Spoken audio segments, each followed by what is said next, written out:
Les derniers kilomètres qui conduisent au site prestigieux du château de Chambord, où comme chaque année se tient le Game Fair, annoncent un succès qui ne sera pas démenti.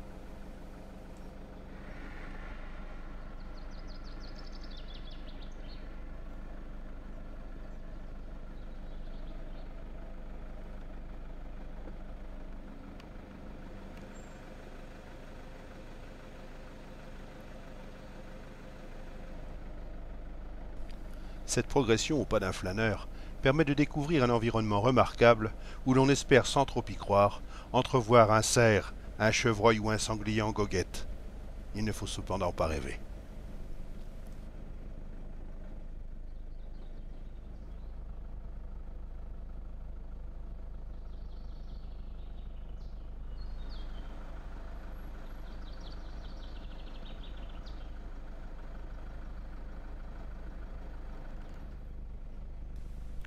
Une bonne heure sera nécessaire pour couvrir les 4 kilomètres qui nous séparent de la porte de Bracieux.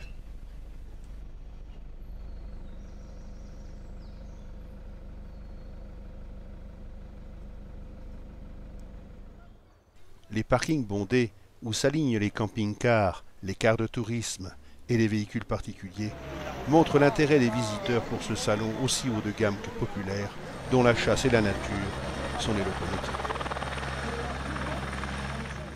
La densité des stands où les exposants exhibent leur matériel est telle que l'œil se trouve attiré de toutes parts. Aux accents variés que l'on perçoit ici et là, on peut dire que les visiteurs de la France entière ont fait le déplacement jusqu'à Chambord. Au hasard des allées, nous avons le plaisir de revoir certains amis, taquins ou très concentrés sur des explications techniques dont les visiteurs sont très demandeurs. Les nouveautés présentées en mars dernier à l'IWA de Nuremberg sont toutes ici présentes. On remarquera au passage le stand de Fabarm France. Chez Chapuis Armes, c'est toujours l'affluence des connaisseurs.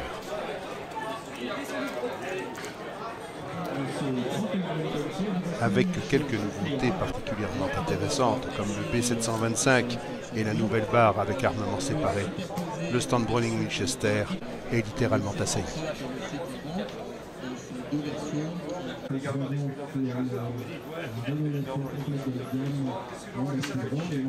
L'Express superposé, donc avec un cadeau beaucoup plus léger, une arme beaucoup plus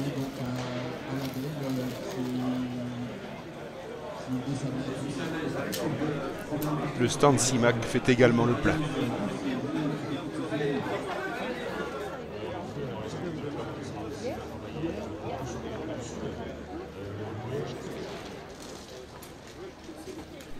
Attendu comme le Messie, la dernière lunette Schmitt-Bender joue l'Arlésienne.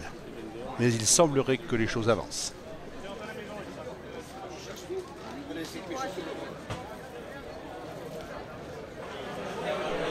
Parmi les grands distributeurs, la maison Humbert Beretta s'impose avec une gamme impressionnante de nouveautés et de valeurs sûres, comme les viseurs Endpoint, dont un des représentants suédois a fait le déplacement. En voisin, l'armurerie Simon de Salbris a fait le déplacement. Le chasseur français ne pouvait manquer l'événement. La maison Vernet-Caron était aux premières loges pour présenter ses nouveautés. Tout le monde était sur le pont.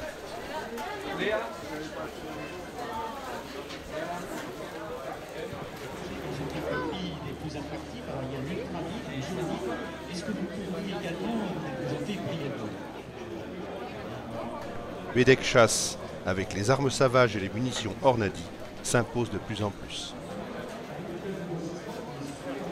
Ils testent des munitions, mais... La très sérieuse maison Gouzelot. Cet axe très chargé dirige les visiteurs vers les stands des artisans et aussi vers le Baltrap.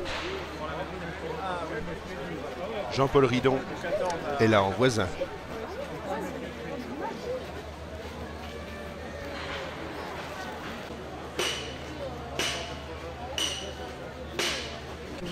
Le très talentueux Tony Giquel de Bordeaux. Pierre Chapuis, un grand de l'artisanat.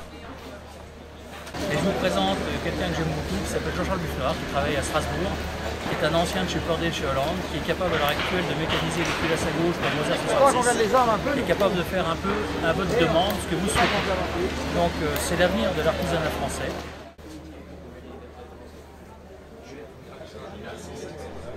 Les optiques Leica, que l'on ne présente plus. Très rare, le braque de Weimar à poil long.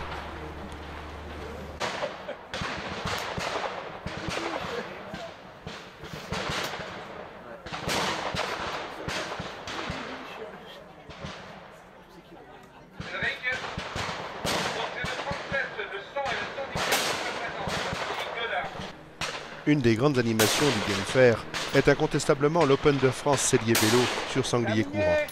Cette compétition ouverte à tous, en dehors de son caractère ludique, est également richement dotée d'un 4x4 Suzuki, bien utile à la chasse.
Sylvain Masson, directeur des ventes chez Sidam, est chargé de la collecte des points qui départageront les participants.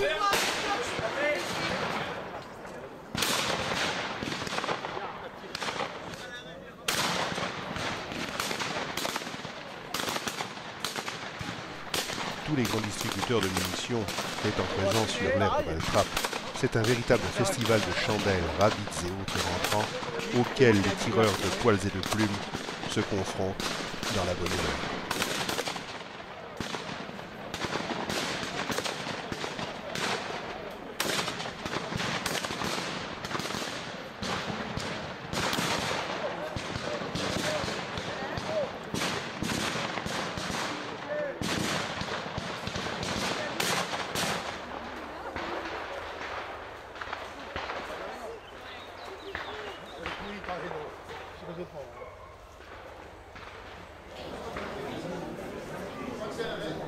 L'exposition de trophées exotiques rencontre également un vif succès grâce au talent des taxidermistes.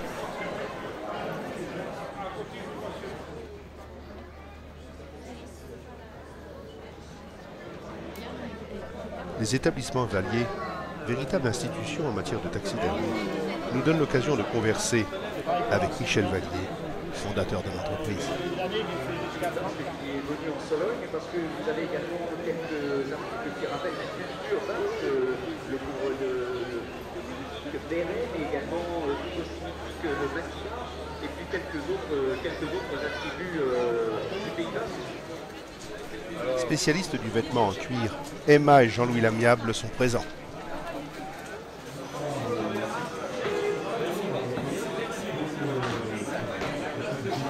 Gamothèque, dont l'équipe est animée par Thierry Daguenet, présente ses dernières nouveautés et plus particulièrement les nouvelles collections Norma avec la fameuse Valkyrie, la nouvelle gamme Rottweil pour le petit gibier et les optiques Calès dont les différents modèles sont adaptés à toutes les situations de chasse et de tir.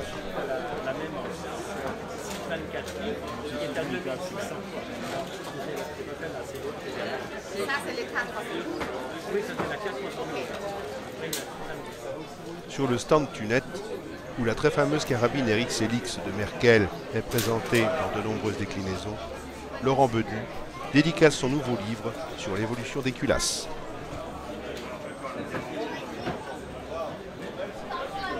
Merkel a détaché sur place Jean Freiassen, le français de l'équipe allemande. On remarquera également les frères Jean-Paul et Philippe Fontray de Corcaroli, distributeurs des marques Heim, Voer, Bettinzoli et Nikon.